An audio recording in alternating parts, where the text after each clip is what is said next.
Good evening. I'd like to provide the American people with an update on efforts to protect the integrity of our very important 2020 election. If you count the legal votes, I easily win.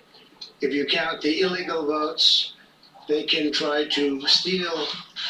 If you count the legal votes, I easily win. If you count the illegal votes, they can try to steal decisively one. If you count the legal votes, I easily win. If you count Ohio.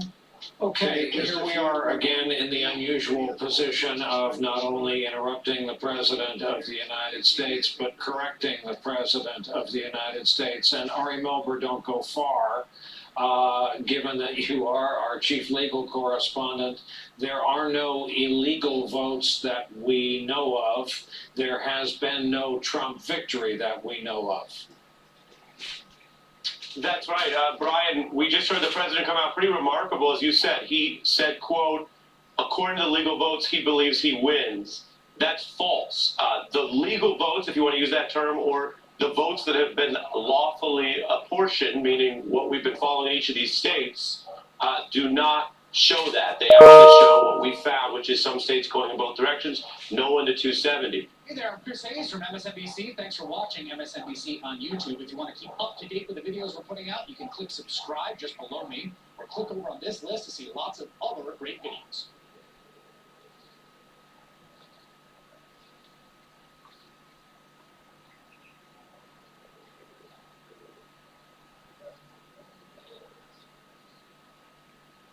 Neola promises to arrive within 4 minutes. Else 50% of your next fare is on them. With their advanced ride allocation technology, get ready to ride the change.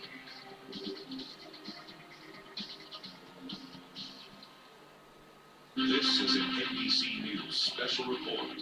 Here's Lester Bowles. And we welcome our stations of the West as we come on with President Trump making remarks right now at the White House. I easily win.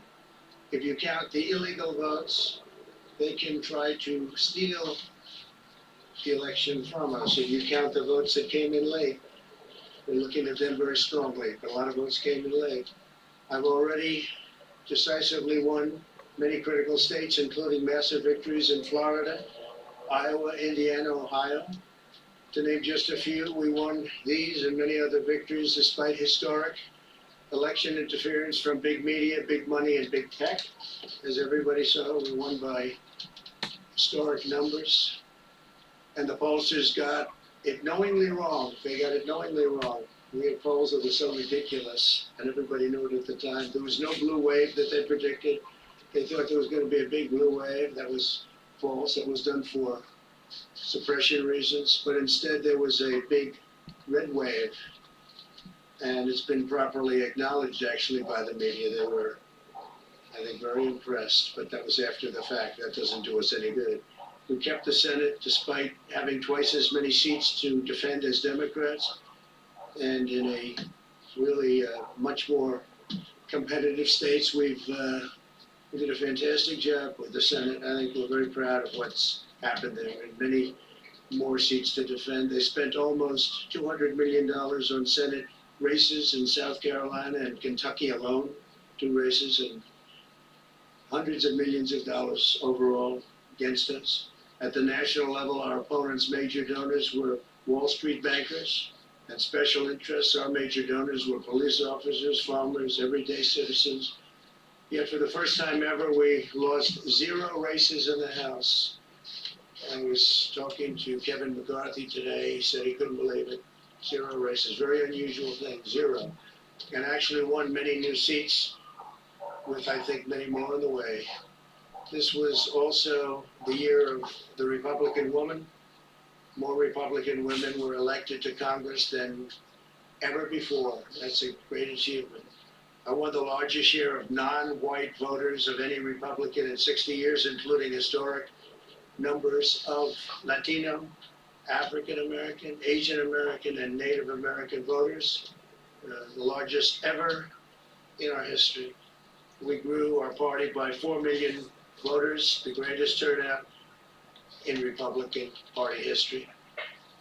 Democrats are the party of the big donors, the big media, the big tech, it seems, and Republicans have become the party of the American worker, and that's what's happened. And we're also, I believe, the party of inclusion. As everyone now recognizes, media polling was election interference in the truest sense of that word, by powerful special interests.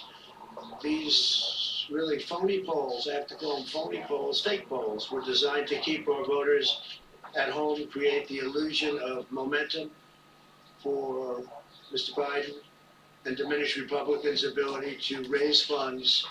They were what's called suppression polls. Everyone knows that now.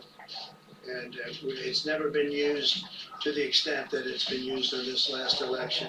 To highlight just a few examples, the day before election, Quinnipiac, which was wrong on every occasion that I know of, had Joe Biden up by 5 points in Florida, and they were off by 8.4 points, and I won Florida easily. So they had me losing Florida by a lot, and I ended up winning Florida by a lot. Other than that, they were very accurate. They had him up 4 points in Ohio, and they were up by 12.2 points. And they also won Ohio, great state of Ohio, very easily. The Washington Post said Biden up 17 points in Wisconsin, and it was basically even. They were up by about 17 points. And they knew that. They're not stupid people. They knew that. Suppression. There are now only a few states yet to be decided in the presidential race. The voting apparatus of those states are run in all cases by Democrats. We were winning in all the key locations by a lot, actually. And then our numbers started miraculously getting whittled away in secret.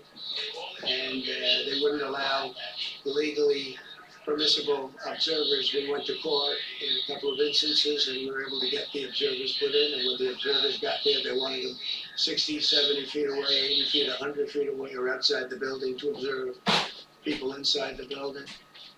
And we won a case, a big case, and we have others happening. There are lots of litigation, even beyond our litigation. There's tremendous amount of litigation generally because of how unfair this process was. And I predicted that. I've been talking about mail-in voting for a long time. It's really destroyed our system. It's a corrupt system.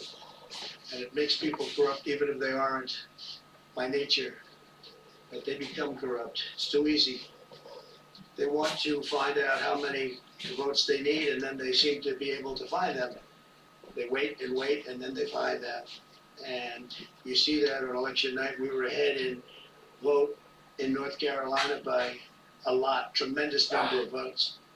And we're still ahead by a lot, but not as many, because they're finding ballots all of a sudden. Oh, we have some mail-in ballots. It's amazing how those mail-in ballots are so one-sided too. I know that it's supposed to be to the advantage of the Democrats, but in all cases, they're so one-sided.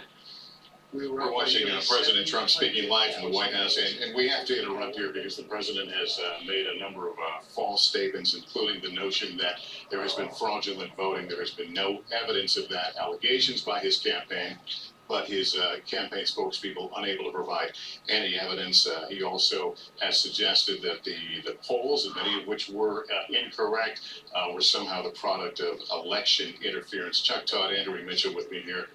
Hate to cut away from the president, No, but look, he's trying to set a narrative, and he's even admitting that it was a narrative he was beginning to set before the election. Remember, I've been talking about these mail-in votes.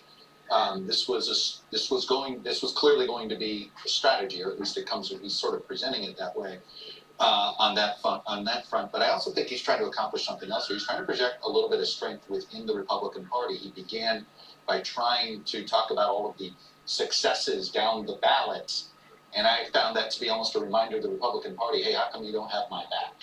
He didn't say it that way, but he's looking for Republican help beyond his loyalists here, and I think that's clearly what he's trying to do. So he's trying to paint this false picture of how the election counts go.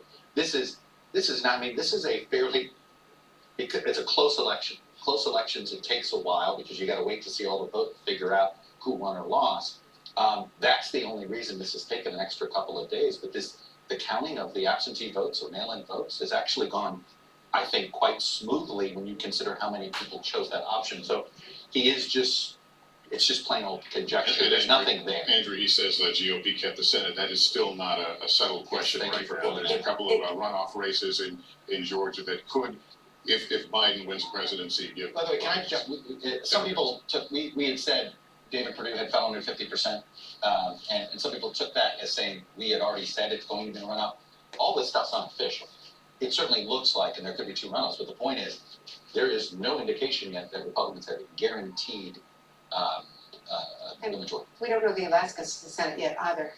The fact is that none of the prominent elected officials, that Republican officials, have come to the defense of the president's assertion that this is fraud and that it's rigged. I mean, not Mitch McConnell, not others. In fact, his sons have been tweeting that these Republicans who will have other Republicans, Nikki Haley and others, who might have ambitions for 2024, are not coming to his defense strongly enough. So there's been a lot of anger in social media from the Trump family. Let me go to Peter Alexander right now. Peter, from what we could hear, the president did not address the elephant in the room, and that is the fact that Pennsylvania is narrowing for him, that his paths to victory are very narrow at this point.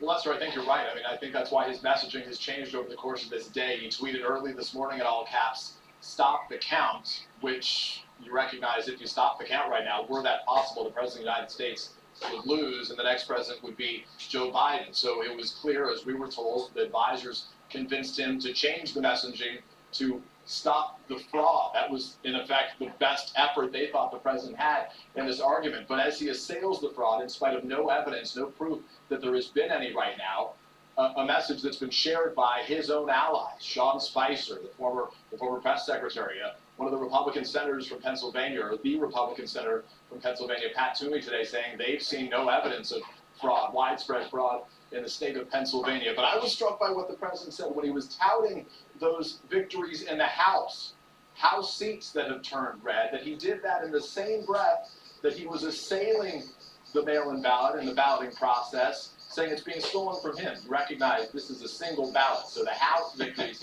can't be legitimate, but his failure there can't be illegitimate. That was striking to me. And at the end of the day, I think this is a president who's upset about the mail-in voting. Remember, he voted by mail, but beyond that, perhaps more significantly, this was a president who assailed the mail-in balloting process from the beginning over the objections of his own aides and his own allies, because they were afraid that this very thing could happen, that when the votes were all counted, that ultimately it would suppress some of the support for him and would help boost Democratic support. Hey, NBC News viewers, thanks for checking out our YouTube channel. Subscribe by clicking on that button down here, and click on any of the videos over here to watch the latest interviews, show highlights, and digital exclusives. Thanks for watching.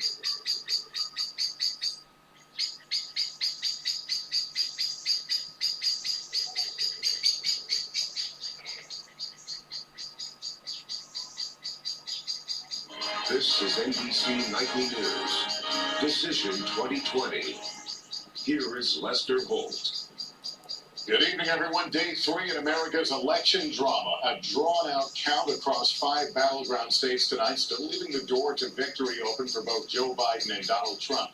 Although the passage is considerably more narrow right now for the president. All day we've been watching incredibly tiny margins between the two men, especially in Georgia, Arizona, and Nevada. But for Biden, a victory in just Pennsylvania could clinch in the 270 electoral votes he needs for victory. Our team has fanned out. Right now we want to start with Chuck Todd at the map to show us exactly where things stand at this hour. Well, look, let's go to Pennsylvania, where the president, this count has been coming in a little more quickly today. We started the day, the president was leading by about 150,000 votes, and as more ballots have been counted, that lead has shrunk basically in half. The question is, well, how many more ballots are we going to see tonight, or some going to be tomorrow morning?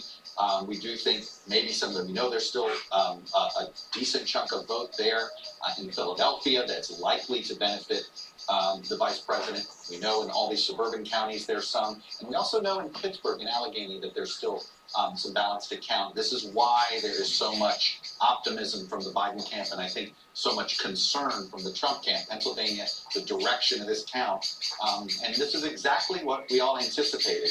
The president was going to have more of his supporters were going to vote on election day, more of the former vice president's supporters were going to vote by mail, and this is how Pennsylvania counts. The state of Florida had the same situation. They put all of their ballots and the count that night. Pennsylvania wanted to do that, but the Republican legislature wouldn't let them do that, which is why we have this sort of weird process that we've been seeing play out. In Georgia, by the way, this is the real squeaker. We are now, and as you can see, these ballots keep coming. Since we last talked, it was below 7,000. Now it's at 3,600, somewhere between about 20,000 ballots. The former vice president, they've been coming in at about a 2-to-1 clip in his favor. This is why this lead has shrunk. This is something to watch for all night and tomorrow. And there's a key Senate race where the incumbent David Perdue has dropped below 50%. This is unofficial, but if this happens, then it would send both of those Senate races into runoffs, and that would be deciding control of the United States Senate. All right, Chuck, Todd, thanks very much. We heard from the president this evening. With more on that, here's Peter Alexander. Peter? Yeah, Lester, the president's still speaking at the White House right now, but he opened up his remarks the first time we've heard from him from the wee hours of the night of Election Day with a series of false claims, among other things, saying that this election is being stolen from him, saying that if all the legal votes were counted, that he would win easily. To be clear, to this point, there is no proof, certainly no proof that's been provided by the campaign of any fraud taking place in spite of the president's allegations to this moment. And there's been a lot of contradictions in what we've heard from the president as well. Among other things, he's been criticizing the tally that's taking place in Pennsylvania as we speak right now, where the president's lead appears to be, certainly is shrinking. So while he's criticizing that lead going away in Pennsylvania, he's also touting the fact that he is closing in on Joe Biden in Arizona, suggesting that in one place the vote is legitimate, but in the other place it is not. The president's message has been inconsistent from the start. His own allies are saying they've seen no voter fraud, but the president again today tweeted in all caps, "Stop the fraud." Earlier in the day, he had tweeted, "Stop the count," but his own allies and aides communicated to him that if you stop the count, Joe Biden would be the next president. So President Trump, again, in his first public remarks, now almost 48 hours after Election Day, with a series of false claims, not formally declaring victory as he appeared to do 2 nights ago, but again suggesting that he's being cheated out of this election. All right, Peter Alexander, thank you. The race, we all know, is still undecided, but Joe Biden is expressing confidence and calling for patience tonight, saying he feels very good about where things stand. Kristen Welker has the latest for us on the Biden campaign. Tonight, with the election still too close to call, Joe Biden speaking out near his home in Delaware. We have no doubt that when the count is finished, Senator Harris and I will be declared the winners. Earlier, Biden's campaign proclaiming he is inching closer to the White House. One official saying, quote, "Victory is imminent." Let me be very clear. Our data shows that Joe Biden will be the next president of the United States. The Biden campaign laying out what it sees as its current path to 270 electoral votes. Aides say they're on track to win Nevada, where Biden currently has a razor-thin lead. In Georgia, where President Trump is leading, they believe more tallies will lean slightly in their favor. They feel confident Arizona, where Biden's narrow lead has been shrinking, will eventually end up in their palace. Meanwhile, in Pennsylvania, where the president currently leads, Biden's team predicts new vote totals could be released overnight that will put him over the top. My assessment basically has been that the president will lose Pennsylvania by around 100,000, probably north of that. The Biden team also responding to the Trump campaign's call to temporarily stop vote counting until its legal challenges are heard in court, including its request to allow Republican observers access to vote counting in Philadelphia. The top Biden attorney calling the cases meritless. Biden tonight urging a nation on edge to stay calm. The process is working. The count is being completed, and we'll know very soon. So thank you all for your patience. Count the votes. There's no official response from the Biden campaign to the president's latest remarks, but one advisor says it's desperate, baseless, and a sure sign he's losing. Lester. Another late night, no doubt, in Delaware there. Thank you, Kristen. Let's get more now on those lawsuits filed by Republicans who claim that election rules are being violated. So far, their legal campaign has only had limited success. Here's NBC's Pete Williams. Score one for the Trump campaign in Pennsylvania, where a state appeals court ruled that the vote counting at the Philadelphia Convention Center was not letting observers get close enough. The counting stopped for less than an hour, then resumed when Philadelphia appealed to the state Supreme Court. But elsewhere, it was a day of setbacks and retreats. Republicans withdrew a lawsuit in the face of likely defeat, challenging Montgomery County, Pennsylvania's pre-screening of mail ballots. And judges ruled against Trump lawsuits over handling of mail ballots in two separate cases in Michigan and Georgia.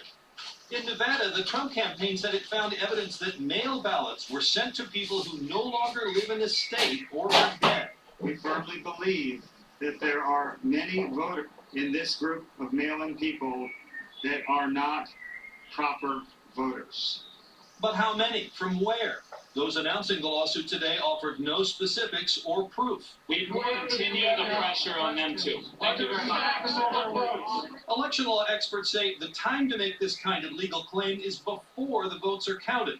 That's because once ballots are separated from their envelopes, there's no way to tell who they came from. So now, even if the Trump campaign can prove that some ballots were wrongly cast, there's no easy answer for what a court would be able to do about it. Once they're mixed in with the pool, so to speak, it's like putting a drop of water in a swimming pool. You can't get that one drop of water back out of the swimming pool. And Pete, what about recounts? Has the Trump campaign formally asked for them yet? No, not yet. They say they will ask for a recount in Wisconsin, where Biden appears to have won by about 20,000 votes. That's a margin of about half a percentage point. But you can't have a recount until the results are formally known, and you can't canvassing is over, and that won't be done for at least another week, Lester. And is there any sense of how often recounts actually bring enough votes to change the outcome of a race? Yes, there is, and the answer is not often. In some states, of course, recounts are automatic. In others, they're only if there's a certain percentage point, if it's close enough, the candidates can ask for a recount. And in yet others, the candidates ask for it, but they have to pay for it. So recounts make you feel good, but they don't often change the vote. They didn't, for example, in Florida in Bush v. Gore in 2000. This may be a hard question to answer, but given the fact that the Trump campaign has kind of seeded this idea of fraud and illegalities in the election, does that ever affect courts and how they view these sorts of suits? Yeah, I would actually put it just the opposite. I would say there is a place for these sorts of concerns about fraud, and that is in the courts. That's what the courts are for. So if the Trump campaign thinks it's not getting a fair shake somewhere, the way to litigate that, the way to achieve some kind of satisfaction is to go to court and make that claim and bring in the evidence. And of course, there are about now 10 lawsuits that the Trump campaign has filed around the country with, as I say, varying degrees of success. But that's the place to referee these disputes. All right, Pete Williams, thanks for walking us through all that. Appreciate it. In Pennsylvania, where tens of thousands of votes are still being counted, the race is extremely close, with the president maintaining a steadily decreasing lead. Our Stephanie Gosk is there and has late details. In Pennsylvania, the day began with hundreds of thousands of ballots still uncounted. The Secretary of State says most of them will be processed by the end of the day. The closer the race is, the longer it takes. But I think what I've said all along is that the overwhelming majority of ballots will be counted by Friday. I still think that we're ahead of the schedule. In Bucks County, a Philadelphia suburb, they are feeling the pressure. How would you describe the mood right now in Bucks County? Anxious. The commissioner, a Democrat, said she hopes they can count 30,000 remaining mail-in ballots by midnight. Philadelphia and the suburbs around it are largely Democrat. They are also where most of the uncounted votes were made.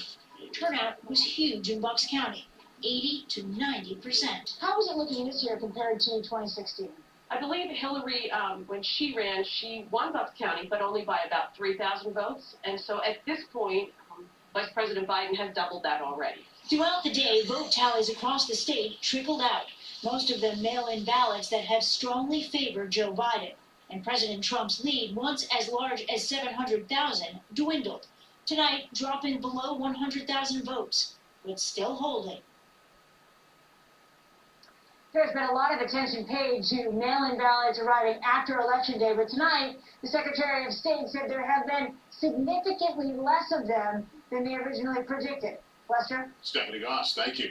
The president has a razor-thin margin in Georgia tonight. That count drags on with possibility looming up a recount.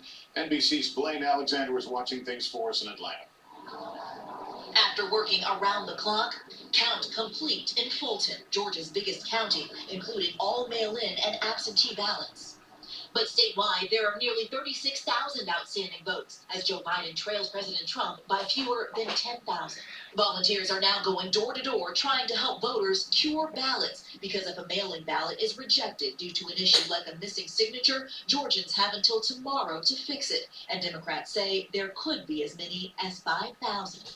The close race, a stunning shift after the president's 5-point victory in 2016. But it gives me so much pride to see that the entire country is watching Georgia. Atlanta Mayor Keisha Lance Bottoms, a Georgia native herself, says the change took work. So this is years in the making. The state is changing. It's younger. It's more diverse. We're changing. It wasn't a question of if, it was a matter of when. And as for the final count, state officials are hoping for tonight, but not ruling out sometime tomorrow or later. Lester? All right, Blaine Alexander, thank you. There is high drama in Nevada. With its 6 electoral votes, Joe Biden currently holding a very slim lead there. Jolene Kent is there for us. Tonight, Nevada's mail-in ballots in the spotlight. Anticipation and anxiety on the rise as critical Clark County, home to Las Vegas, and 70% of the state's active voters released just 14,000 votes today. Our goal here in Clark County is not to count fast. We want to make sure that we're being accurate. Former Vice President Joe Biden currently has a razor-thin lead here, and the Trump campaign says they're going to court, alleging thousands of illegitimate votes were counted, including from dead people and out-of-state voters. Bringing this voter to a press conference. I went to vote and was told on the right vote. They mailed out the ballot and somebody took my ballot. But the campaign refused to take any questions about their lawsuit. Meanwhile, Clark County says they determined that the voter's signature was on her mail-in ballot and denies any problems with the ongoing count. We are not aware of any improper ballots that are being processed. They have not presented any evidence to reporters. Have they presented any evidence to you? Not directly that I'm aware of. And here at Clark County Elections Headquarters, there's a heightened level of security as the county prepares to announce the result of another 51,000 votes tomorrow morning. All right, Jolene Kent in Las Vegas for us tonight. Thank you. Let's turn to Arizona. That's where Biden's lead has narrowed in the last 24 hours, but there are still hundreds of thousands of ballots being counted. Gadi Schwartz last night, it got a little heated out there. How's it going today? Good evening, Lester. Right now, they are counting those ballots inside that building over there, but out in front, there is a protest that is growing with people angry, saying that they think that this election is being stolen from the president, even though there has been no evidence of that. Still, it's making for a very tense situation for the second night in a row. Last night, poll workers had to be escorted to their cars by police. Inside, though, they're trying to tabulate those 275,000 ballots. The last 2 batches they released to narrow the margin, with Trump gaining on Biden's lead of less than 68,000 votes. And Maricopa County poll workers say they will continue to count those votes despite protests, and they're hoping to have results by the weekend. Lester? Gadi Schwartz, thank you. In just 60 seconds, the sobering new milestone of the COVID pandemic as some hospitals near capacity, and an ER doctor makes a plea to the public. With the country focused on the election, an unprecedented surge in COVID cases, topping 100,000 today for the second day in a row. Hospitals reaching their limits in places and new restrictions are possible. Here's Miguel Almaguer. It's no surprise to doctors fighting to save lives. In just one day, more than 109,000 Americans testing positive for COVID. Cases are skyrocketing everywhere. More than a dozen states shattering previous daily records. It's too soon to tell what the new normal is going to be. Barbara Gould was a different person before spending 91 days battling COVID in a Colorado hospital. My liver sustained some damage. My endurance is greatly weakened. With Colorado hitting its highest number of hospitalizations ever, nurse practitioner Kim Powell is finally out of the ICU. It's affected every organ system in my body. While states like South Dakota are reporting a 51% positivity rate, frontline workers are paying a catastrophic price. More than 1,700 have died. In New Mexico, where the state surpassed 1,000 deaths, they remember the victims and the heroes. I watch the work that my staff is doing. It's amazing, yet it's scary. After catching COVID in October, Dr. Juan Fitz died in the very hospital where he saved lives. You always wanted somebody to have your back. Juan Fitz would have your back. The ER doctor pleaded with the public to wear a mask, but on the very day the country voted to decide its future, he would lose his life. Miguel Almaguer, NBC News. And as England went into its second national lockdown today, it was last call at the country's pubs for the next 4 weeks. Many of them were packed. Bars, restaurants, and other non-essential businesses are closing their doors to stop the spread of COVID-19. Up next is we